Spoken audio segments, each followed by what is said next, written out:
Hi friends, అందరికీ నమస్కారం అండి. మన ఛానల్ నుండి ఎందరో మహానుభావుల జీవిత చరిత్రలు, బాలలకు నీతి కథలు, విద్యా విజ్ఞానంతో పాటుగా జాబ్ నోటిఫికేషన్స్, ఎన్నో ప్రయోజనకరమైన విషయాలు ఉంటున్నాయి. ప్రతిరోజు ఒక వీడియో మనం అప్లోడ్ చేస్తూ ఉన్నామండి. తప్పనిసరిగా ఈ యొక్క ప్రయోజనాలు మీరు కూడా పొందుకోవాలని ఆశిస్తున్నాం.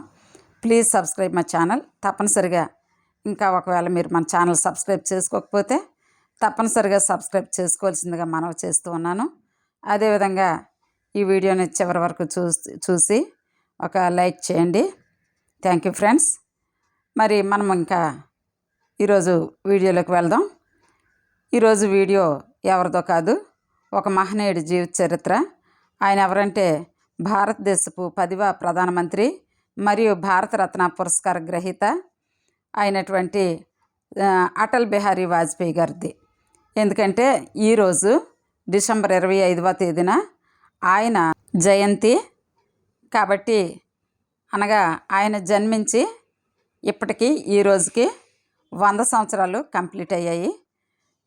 ఈ యొక్క శుభ సందర్భంలో మరి ఆయన యొక్క బయోగ్రఫీని మీ అందరికీ తెలియచేయాలని ఆశపడుతూ ఉన్నాను. తప్పనిసరిగా మరి పూర్తిగా చూడవలసిందిగా మనం చేస్తున్నాను. మన వీడియోలోకి వెళ్దాం. భారతదేశపు అటల్ బిహారీ వాజ్పేయి భారతదేశపు 10వ ప్రధానమంత్రి మరియు భారతరత్న పురస్కార గ్రహీత. అటల్ బిహారీ వాజ్పేయి ఆయన జీవితకాలం 1924 డిసెంబర్ 25 నుండి 2018 ఆగస్టు 16 వరకు.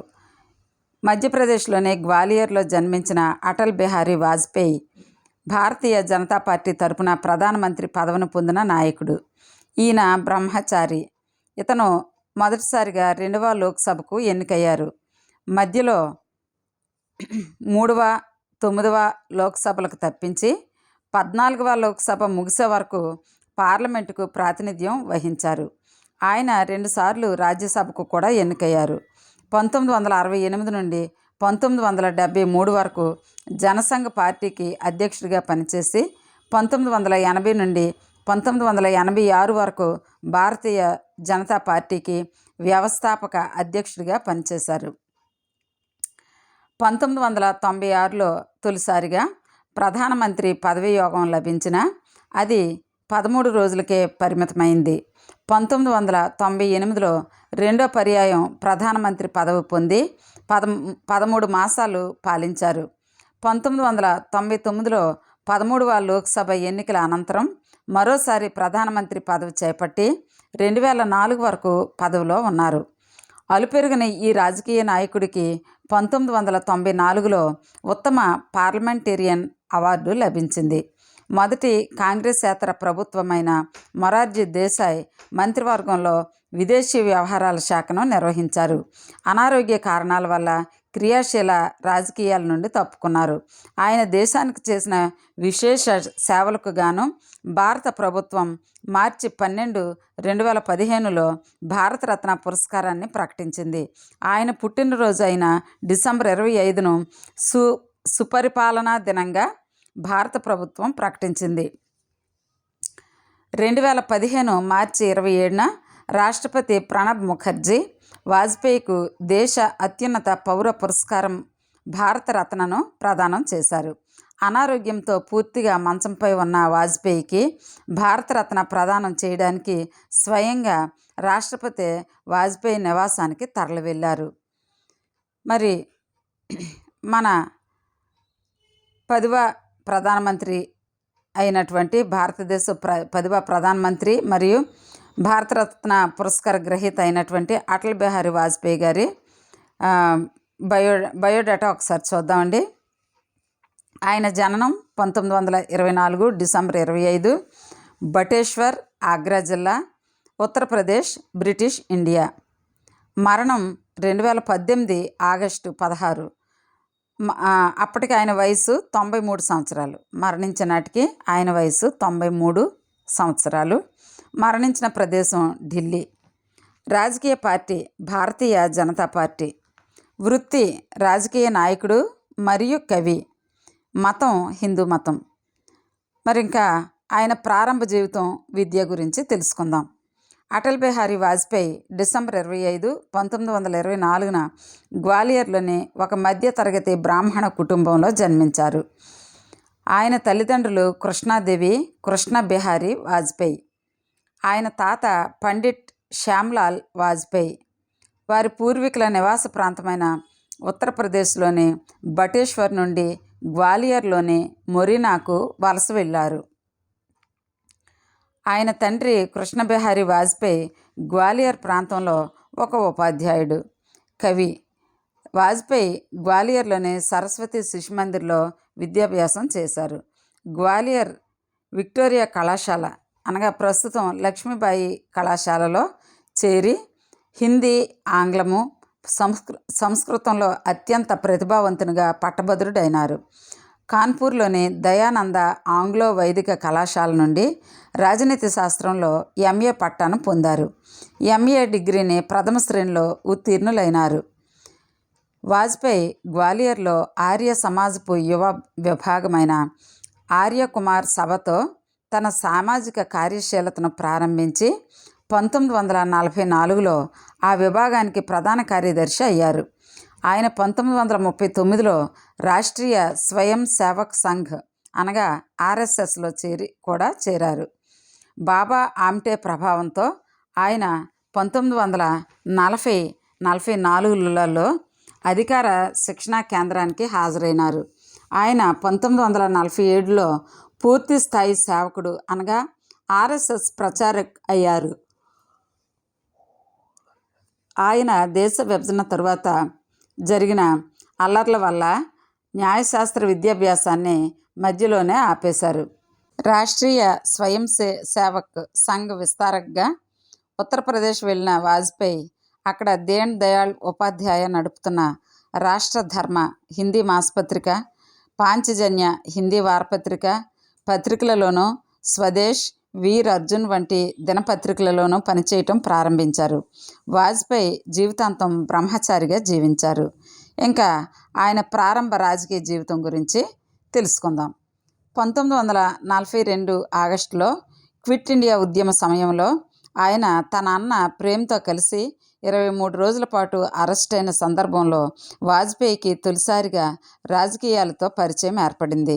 ఏ విధమైన బ్రిటిష్ వ్యతిరేక ఉద్యమాలలో పాల్గొననని, క్విట్ ఇండియా ఉద్యమ నాయకులతో ఎటువంటి సంబంధాలు నెరపనని వ్రాతపూర్వకమైన హామీ ఇచ్చిన తరువాతనే ఆయనను విడిచిపెట్టారు.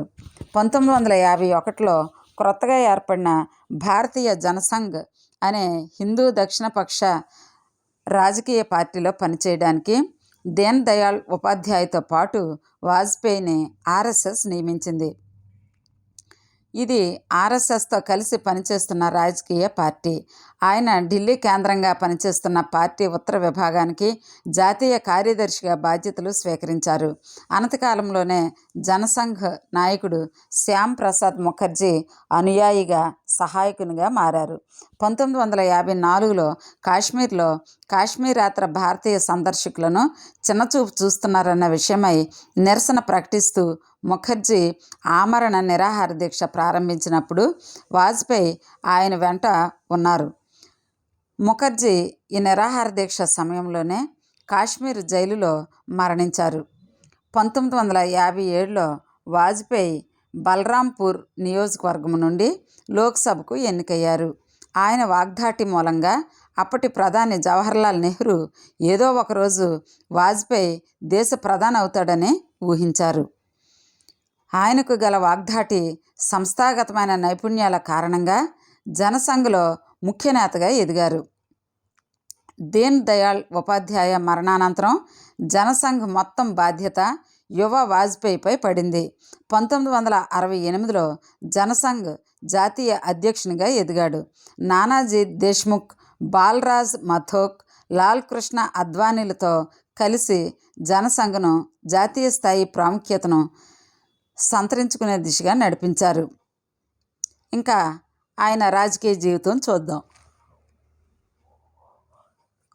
1975 1977 మధ్య భారత జాతీయ కాంగ్రెస్ పార్టీకి చెందిన ప్రధాని ఇందిరాగాంధీ ప్రవేశపెట్టిన ఎమర్జెన్సీ కాలంలో అనేక మంది విపక్ష నాయకులతో పాటు అరెస్ట్ అయ్యారు.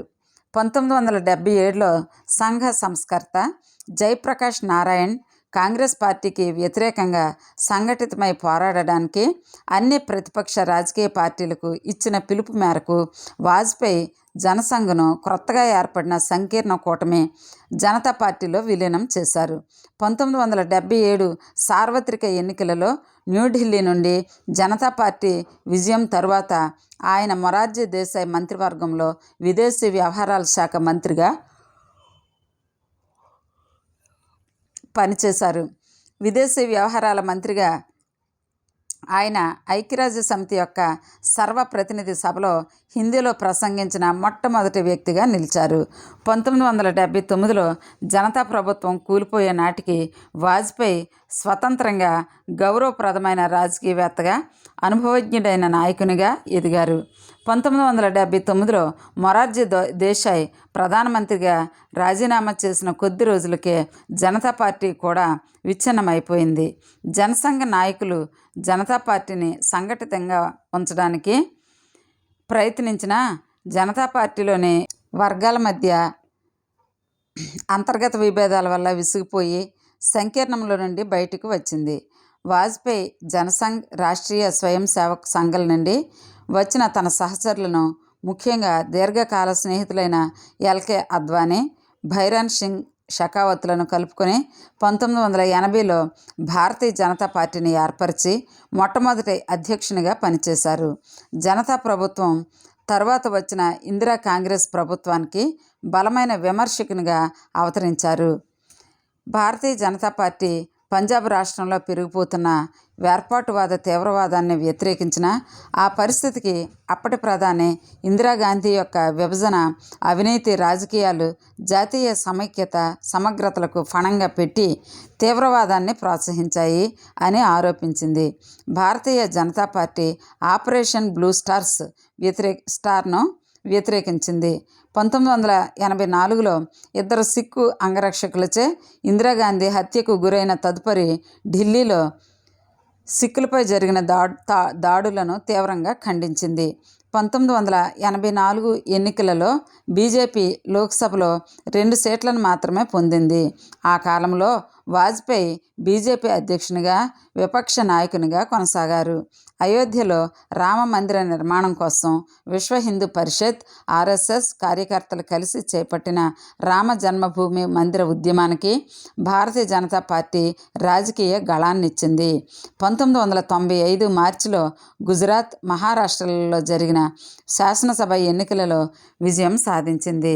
1994లో కర్ణాటకలో జరిగిన అసెంబ్లీ ఎన్నికలలో మంచి విజయాలు సాధించింది. ఈ విధంగా జాతీయ స్థాయిలో పెద్ద రాజకీయ పార్టీగా అవతరించింది.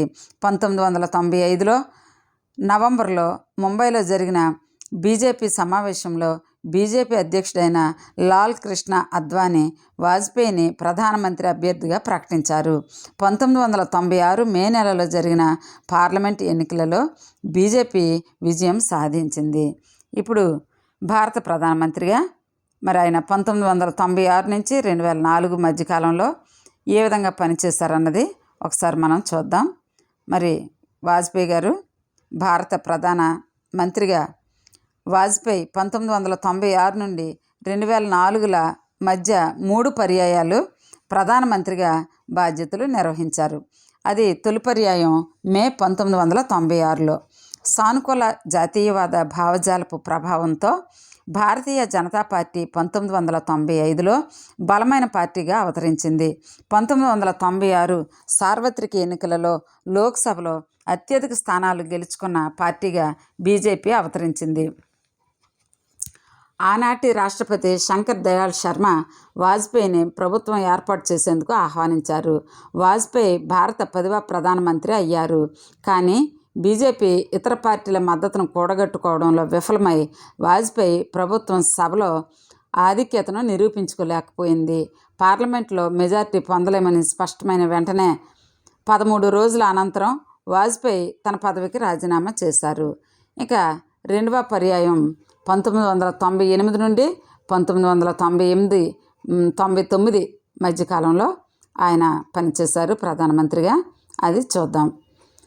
1996 నుండి 1998 మధ్యన 2 యునైటెడ్ ఫ్రంట్ ప్రభుత్వాలు పడిపోయిన తరువాత లోక్సభ రద్దై మధ్యంతర ఎన్నికలు జరిగాయి. 1998లో జరిగిన సార్వత్రిక ఎన్నికలలో బీజేపీ అన్ని పార్టీల కంటే అత్యధిక స్థానాలను కైవసం చేసుకుంది. ఈ కాలంలో భావ సారూప్యత కలిగిన పార్టీలన్నీ బీజేపీలో కలిసి నేషనల్ డెమోక్రటిక్ ఎలియన్స్గా ఏర్పడ్డాయి. వాజ్పేయి రెండోసారి ప్రధానమంత్రిగా బాధ్యతలు నిర్వహించారు. ఎన్డీఏ పార్లమెంట్లో తన మెజార్టీని నిరూపించుకుంది. ఈ ప్రభుత్వం 13 నెలల కాలం అనగా 1999 మధ్య వరకు కొనసాగింది. సంకీర్ణ ప్రభుత్వంలో భాగస్వామ్యమైన జయలలిత నాయకత్వంలోని ఆల్ ఇండియా అన్నా ద్రవిడ మున్నేట్ర కళగం ఏఐఏడీఎంకే పార్టీ మద్దతు ఉపసంహరించిన కారణంగా ఈ ప్రభుత్వం మెజార్టీని కోల్పోయింది. 1999 ఏప్రిల్ 17లో జరిగిన విశ్వాస పరీక్షలో 1 ఓటుతో ఓడిపోయింది. విపక్షాలలో ఎవరూ ప్రభుత్వం ఏర్పాటుకు అవసరమైన స్పష్టమైన మెజార్టీని కలిగి ఉండనందున మరలా లోక్సభ రద్దయినది. మరలా ఎన్నికలు జరిగాయి. ఎన్నికలు జరిగేంత వరకు వాజ్పేయి ప్రధానమంత్రిగా కొనసాగారు. ఇంకా ఆయన చేసినటువంటి అణు పరీక్షలు ఆయన ఆధ్వర్యంలో మన దేశంలో మరి శాస్త్ర పరిశీలనలో అణు పరీక్షలు ఏ విధంగా జరిగాయన్నది చూద్దాం.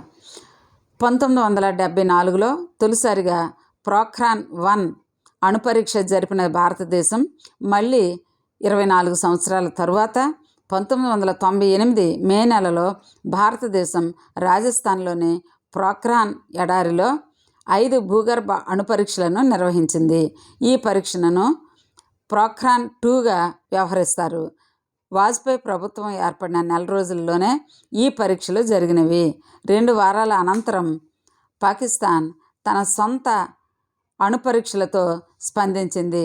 భారతదేశపు అణు పరీక్షలను రష్యా, ఫ్రాన్స్ మొదలైన కొన్ని దేశాలు సమర్థించాయి. యుఎస్ఏ, కెనడా, జపాన్, బ్రిటన్, ఐరోపా దేశాలు భారతదేశానికి సమాచారం, వనరులు, సాంకేతిక అంశాలలో సహాయంపై ఆంక్షలు విధించాయి. తమ అణు సామర్థ్యాన్ని అణ్వాయుధంగా మలచే విషయమై భారతదేశం తీసుకున్న నిర్ణయాన్ని అంతర్జాతీయ ఆంక్షలు సమర్థవంతంగా నిరోధించలేకపోయాయి. వాజ్పేయి ప్రభుత్వం ఈ చర్యలను ముందే గ్రహించి పరిగణనలోకి తీసుకొని తదనుగుణంగా ప్రణాళిక ఏర్పరచుకున్నది. ఇంకా ఆయన పాల్గొన్నటువంటి లాహోర్ సదస్సు గురించి తెలుసుకుందాం. 1988లో చివరిలో 1999 మొదట్లో వాజ్పేయి పాకిస్తాన్తో శాంతి కోసం పూర్తిస్థాయి దౌత్య చర్యలు ప్రారంభించారు. దీని ఫలితంగా ఢిల్లీ లాహోర్ బస్సును 1999లో ఫిబ్రవరిలో ప్రారంభమైంది. వాజ్పేయి కాశ్మీర్ సమస్యను శాశ్వతంగా పరిష్కరించే దిశగా పాకిస్తాన్తో నూతన శాంతి ఒప్పందం కోసం పాకిస్తాన్ను ఆహ్వానించారు. తత్ఫలితంగా కుదిరిన లాహోర్ ఒప్పందము ద్వైపాక్షిక చర్చలను కొనసాగించాలని, వర్తక సంబంధాలు విస్తరించాలని, సహృద్భావం పెంపొందించాలని ఉల్లేఖించింది. అణ్వాయుధ రహిత దక్షిణాసియా అనే దార్శనిక లక్ష్యాన్ని ఉద్బోధించింది. ఈ ఒప్పందం 1998 అణు పరీక్షల తర్వాత ఇరు దేశాల్లోనే కాక దక్షిణాసియాలోనూ ఇతర ప్రపంచంలోనూ నెలకొన్న ఉద్రిక్తతలను ఉపశమింపజేసింది. ఇంకా కార్గిల్ యుద్ధము గురించి తెలుసుకుందాం. ఆయన హయాంలో, అటల్ బిహారీ వాజ్పేయి గారి హయాంలో జరిగినటువంటి కార్గిల్ యుద్ధం ఏ విధంగా ఉందో చూద్దాం. కార్గిల్ యుద్ధం భారత్ పాకిస్తాన్ మధ్య మే 1999 జూలైలో కాశ్మీర్లోని కార్గిల్ జిల్లాలోనూ మరికొన్ని సరిహద్దుల వద్దనూ జరిగింది. ఈ యుద్ధానికి కారణంగా పాకిస్తాన్ సైనికులు కాశ్మీరీ తీవ్రవాదులు నియంత్రణ రేఖ LOC దాటి భారతదేశంలోకి చొరబడడం, యుద్ధ ప్రారంభ దశలో పాకిస్తాన్ ఇది కాశ్మీరీ తిరుగుబాటుదారులు చేస్తున్న యుద్ధంగా పేర్కొన్నప్పటికీ యుద్ధంలో మరణించిన వారి దగ్గర లభించిన ఆధారాలను బట్టి తర్వాత పాకిస్తాన్ ప్రధానమంత్రి, పాకిస్తాన్ సైన్యాధిపతులు చేసిన వ్యాఖ్యలను బట్టి ఇందులో పాకిస్తాన్ సైనిక దళాల హస్తం కూడా ఉందని రుజువయ్యింది. ఆధీన రేఖ దాటి పాకిస్తాన్ ఆక్రమించుకున్న ప్రదేశాలను భారత సైన్యం, భారత వాయుసేన సహకారంతో తిరిగి స్వాధీనపరుచుకుంది. అంతర్జాతీయంగా వస్తున్న ఒత్తిడిని తట్టుకోలేక పాకిస్తాన్ సైన్యం వెనుదిరిగింది. ఎత్తైన పర్వత ప్రాంతాల మీద జరిగిన యుద్ధాలకు ఇది తాజా ఉదాహరణ. ఇంత ఎత్తులో యుద్ధం జరగడం వల్ల ఇరు పక్షాలకు ఎన్నో ఇబ్బందులు ఎదురయ్యాయి. అణుబాంబులు కలిగి ఉన్న దేశాల మధ్య జరిగిన యుద్ధాలలో ఇది రెండవది. మూడవ పర్యాయం 1999 నుండి 1999 నుండి 2004 వరకు ఆయన మూడవసారి ప్రధానమంత్రి అయ్యారు. ఆ కాలంలోని విశేషాలు చూద్దాం. కార్గిల్ పరిణామాల తర్వాత జరిగిన 1999 సార్వత్రిక ఎన్నికలలో భారతీయ జనతా పార్టీతో కూడిన NDA కూటమి లోక్సభ 303 స్థానాలు గెలిచి భారత పార్లమెంట్లో స్థిరమైన మెజార్టీని సాధించింది. వాజ్పేయి 1999 అక్టోబర్ 13న మూడవసారి ప్రధానమంత్రి పీఠాన్ని అధిష్ఠించారు. ఇండియన్ ఎయిర్లైన్స్ విమానం హైజాక్. 1999 డిసెంబర్ కాఠ్మండు నుండి కొత్త ఢిల్లీకి ప్రయాణిస్తున్నటువంటి ఇండియన్ ఎయిర్లైన్స్ విమానం 814ను ఆఫ్ఘనిస్తాన్కి చెందిన తాలిబాన్ టెర్రరిస్టులు హైజాక్ చేయడంతో జాతీయ సంక్షోభం ఉద్భవించింది. హైజాకర్లు భారతదేశపు జైల్లో ఉన్న మౌలానా మసూద్ అజహర్ అనే తీవ్రవాదిని విడిచిపెట్టాలనే కోరికతో పాటు అనేక డిమాండ్లను ప్రభుత్వానికి అందించారు. ప్రయాణికుల కుటుంబాలు, రాజకీయ ప్రతిపక్షాల నుండి తీవ్ర ఒత్తిడికి తలొగ్గి భారత ప్రభుత్వం హైజాకర్ల డిమాండ్లను ఒప్పుకుంది. అప్పటి విదేశాంగ మంత్రి అయిన జశ్వంత్ సింగ్ ఆఫ్ఘనిస్తాన్కి వెళ్ళి అజహర్ను అప్పగించి ప్రయాణికులను విడుదల చేయించాడు. జాతీయ రహదారుల ప్రాజెక్టులు, విదేశీ విధానం, ఆర్థిక సంస్కరణల గురించి చూద్దామండి. వాజ్పేయి మూడవ దఫా పరిపాలన కాలంలో అనేక దేశీయ ఆర్థిక మౌలిక సంస్కరణలను చేపట్టారు. వాటిలో ప్రైవేట్ రంగాన్ని, విదేశీ పెట్టుబడులను ప్రోత్సహించారు. కొన్ని ప్రభుత్వ రంగ సంస్థలలో పరిశోధన, అభివృద్ధిని ప్రోత్సహించారు. ప్రభుత్వపు వృధా ఖర్చులను తగ్గించి పరిశోధన, అభివృద్ధిని ప్రోత్సహించారు. కొన్ని ప్రభుత్వ రంగ సంస్థలను ప్రైవేటీకరించారు. గత 32 సంవత్సరాలలో అభివృద్ధి చెందిన రోడ్లలో సగం వరకు వాజ్పేయి నేతృత్వంలోనే NDA ప్రభుత్వం యొక్క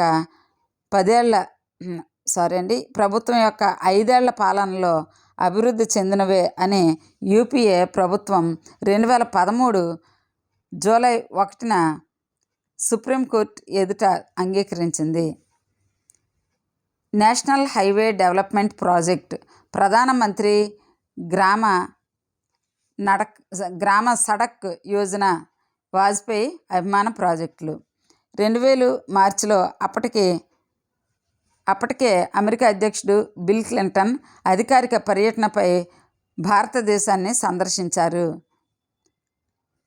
22 ఏళ్లలో భారతదేశాన్ని సందర్శించిన మొట్టమొదటి అధ్యక్షుడు ఆయనే. అమెరికా అధ్యక్షుడు భారతదేశాన్ని సందర్శించడం ఇరు దేశాల మధ్య సంబంధాల పురోగతికి ముఖ్యమైన మైలురాయిగా చెప్పవచ్చు. ఈ సందర్శనకు ముందు 2 సంవత్సరాల క్రితమే భారత పోఖ్రాన్ అణు పరీక్షలు నిర్వహించి ఉండటం, సంవత్సరం ముందే కార్గిల్ యుద్ధం జరిగి ఉండడం, తదనంతరం పాకిస్తాన్ సైనిక పాలనలోకి వెళ్ళటం వంటి సంఘటనల పూర్వరంగంతో జరిగిన ఈ పర్యటన ప్రచ్ఛన్న యుద్ధం తరువాత అమెరికా విదేశాంగ విధానంలో చోటు చేసుకున్న పెను మార్పులను ప్రకటించింది. భారత ప్రధానమంత్రి అమెరికా అధ్యక్షుడు వ్యూహాత్మక సమస్యలపై చర్చలు జరిపారు.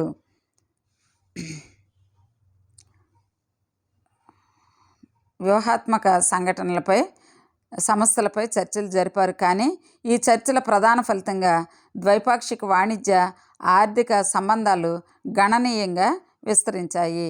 ఈ పర్యటన సందర్భంగా ఇరు దేశాల మధ్య భవిష్యత్తు సంబంధాల అభివృద్ధికి అవలంబించవలసిన మార్గంపై ప్రధాని వాజ్పేయి అధ్యక్షుడు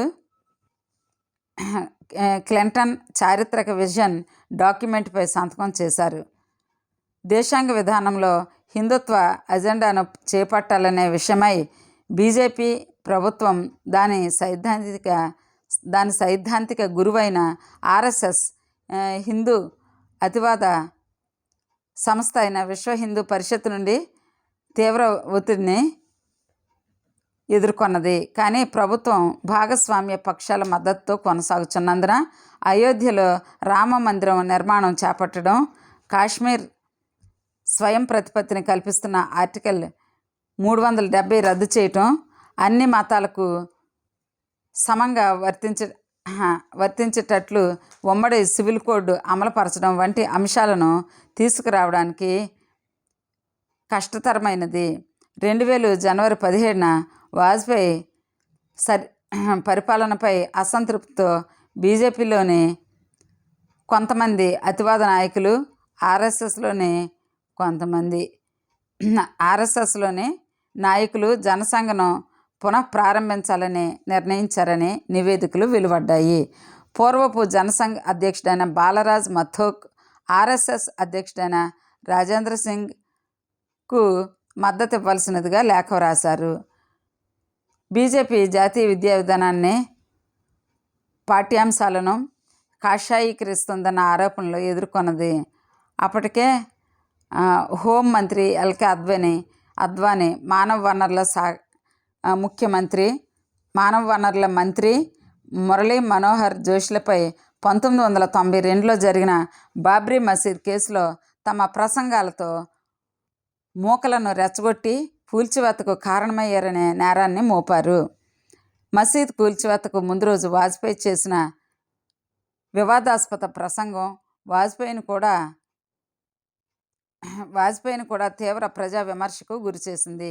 న్యాయమూర్తి మన్మోహన్ సింగ్ లెబర్హాన్ అధ్యక్షతన వెలువడిన 2009 నివేదిక మసీద్ విధ్వంసానికి 68 మందిని నిందితులుగా పేర్కొంది. వారిలో పెక్కుమంది బీజేపీ నాయకులు కాగా కొద్దిమంది అధికారులు ఉన్నారు.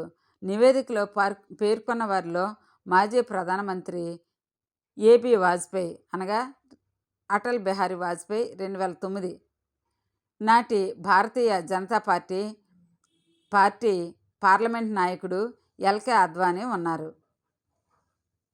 నివేదికలో మసీద్ విధ్వంసం సమయంలో ఉత్తరప్రదేశ్ ముఖ్యమంత్రిగా ఉన్న కళ్యాణ్ సింగ్ పై కఠిన విమర్శలు చేశారు. అయోధ్యలో మసీదు విధ్వంస సమయంలో చూస్తూ మౌనంగా ఉండిపోయిన పోలీసు ఉన్నతాధికారులను నియమించినందుకు అతడిపై విమర్శలు వచ్చాయి. లెబర్హాన్ కమిషన్ నివేదికలో ఎన్డీఏ ప్రభుత్వంలో మాజీ విద్యాశాఖ మంత్రి మురళీ మనోహర్ జోషి కూడా నేరస్తుడయ్యాడు. ప్రాసిక్యూషన్ తరపున సాక్షిగా ఇండియన్ పోలీస్ అధికారిగా అంజు గుప్తా హాజరయ్యింది. విధ్వంసం జరిగిన రోజున అద్వానీకి భద్రతాధికారిణిగా ఉన్న అంజు గుప్తా, అద్వానీ, మురళీ మనోహర్ జోషిలు రెచ్చగొట్టే ఉపన్యాసాలు చేశారని చెప్పింది. ఆర్ఎస్ఎస్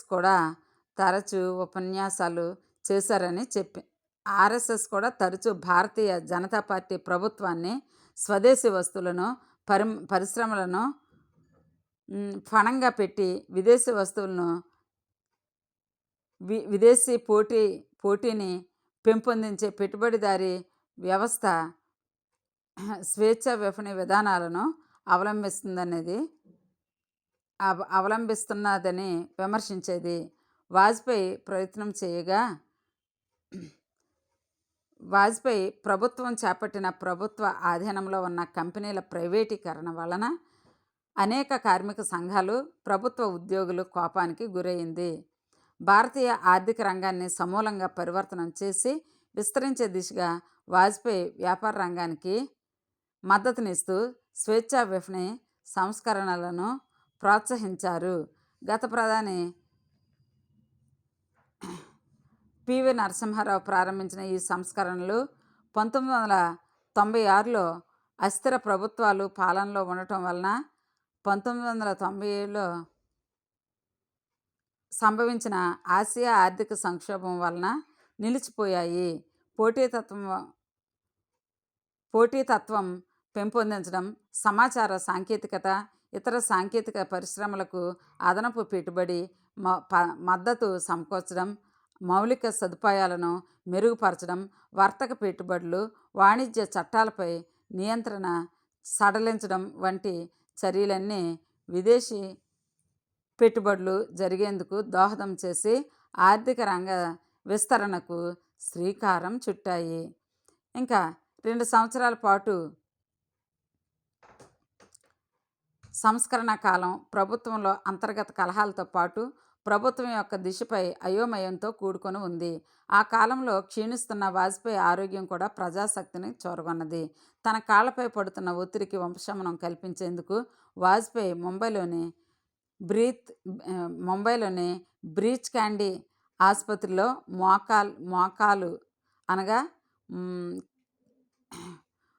మోకాలు కీలు మార్పిడి శస్త్రచికిత్స చేయించుకున్నారు. 2001లో అప్పటి బీజేపీ అధ్యక్షులు బంగారు లక్ష్మణ్ ముడుపుల వ్యవహారంపై తెహల్కా.com అనే వార్తా సంస్థ స్టింగ్ ఆపరేషన్ ఒక రహస్య దర్యాప్తు నిర్వహించింది. ఆయుధాల డీలర్గా వచ్చిన ఓ విలేకరి లక్ష్మణ్కు కాంట్రాక్ట్ కోసం ₹1,00,000 ముడుపులిచ్చారు. రహస్యంగా అమర్చిన కెమెరాలు బంగారు లక్ష్మణ్ లంచం తీసుకోవడాన్ని చిత్రీకరించాయి.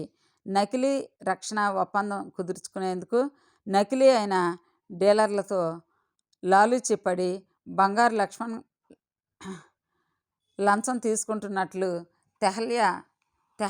తెహల్కా.com చిత్రించి వెలుగులోకి తెచ్చిన ఈ కేసు అప్పట్లో దేశవ్యాప్తంగా సంచలనం సృష్టించింది. వాజ్పేయి భారత పాకిస్తాన్ల మధ్య స్నేహ సంబంధాలను పెంపొందించుటకు గాను ఆగ్రా ఒప్పందం కొరకు పాకిస్తాన్ అధ్యక్షుడైన పర్వేజ్ ముషర్రఫ్ను ఢిల్లీకి ఆహ్వానించారు. అంతకుముందు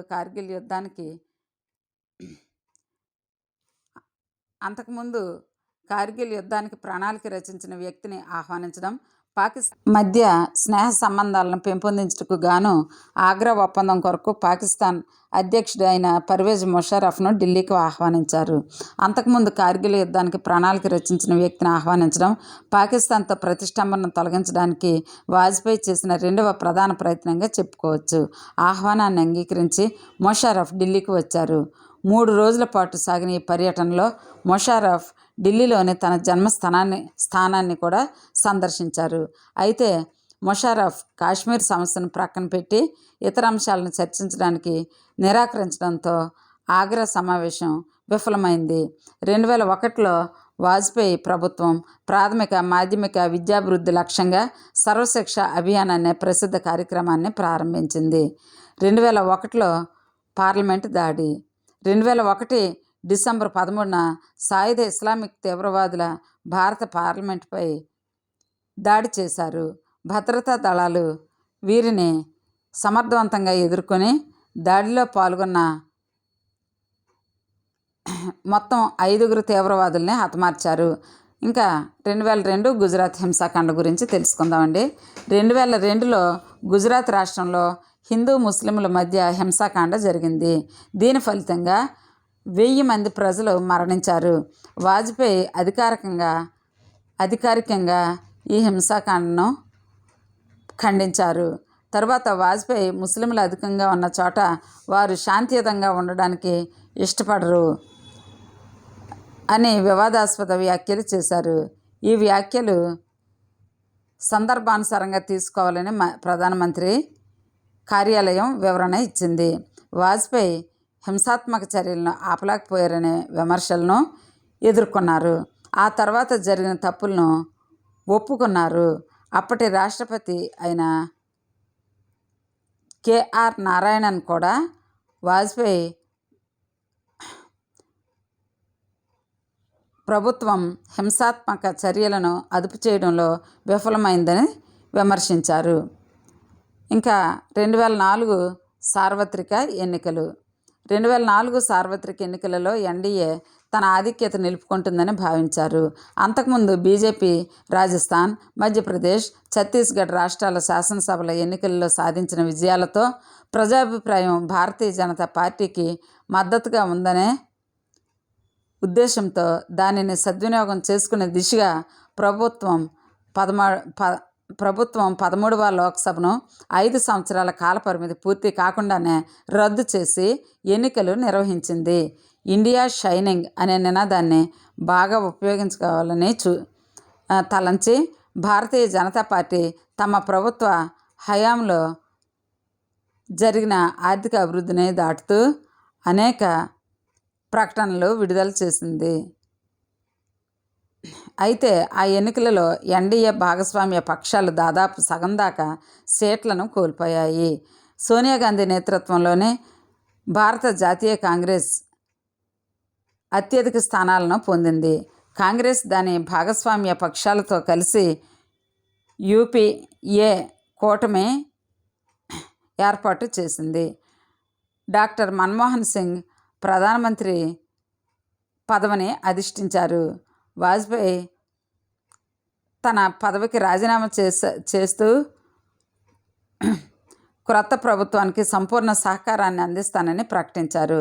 ఎన్నికలలో భారతీయ జనతా పార్టీ పరాజయానికి నైతిక బాధ్యత వహిస్తూ ప్రతిపక్ష నేతగా కూడా ఉండడానికి నిరాకరించారు. నాయకత్వ బాధ్యతను లాల్ కృష్ణ అద్వానీకి అప్పగించారు. లోక్సభలో ప్రతిపక్ష నేతగా అద్వానీ ఎన్నికయ్యారు. అయితే వాజ్పేయి ఎన్డీఏ కూటమి అధ్యక్షునిగా మాత్రం కొనసాగారు. మరి థ్యాంక్ యూ ఫ్రెండ్స్. ఎందుకంటే మరి ఇది పార్ట్ 1 మాత్రమే. పార్ట్ 2 మరి ఒక వీడియో ఉందండి. అటల్ బిహారీ వాజ్పేయి గారి రాజకీయ మరి ఈ జీవిత చరిత్ర అంతా కూడా మరి 2 పార్ట్లుగా వస్తుంది. ఇప్పుడు నేను చేసిన ఈ వీడియో పార్ట్ 1 అండి. ఇంకా పార్ట్ 2 కూడా మరి మనం వెళ్ళొద్దు, కానీ అంటే ఇప్పుడు ఈ వీడియో లెంగ్త్ ఎక్కువ అవుతుందని పార్ట్ 2 వీడియో మరలా చేస్తున్నామండి. తప్పనిసరిగా ఆ వీడియో కూడా చూడండి. ఇది మరి పార్ట్ 1 వీడియో. ఇంకా మరి మన ఛానల్ ఎవరైనా సబ్స్క్రైబ్ చేసుకోకపోతే తప్పనిసరిగా సబ్స్క్రైబ్ చేసుకొని మరి ఈ యొక్క వీడియోలు వీక్షించవలసిందిగా కోరుకుంటూ మరి please subscribe my channel. Thank you for watching. Thank you.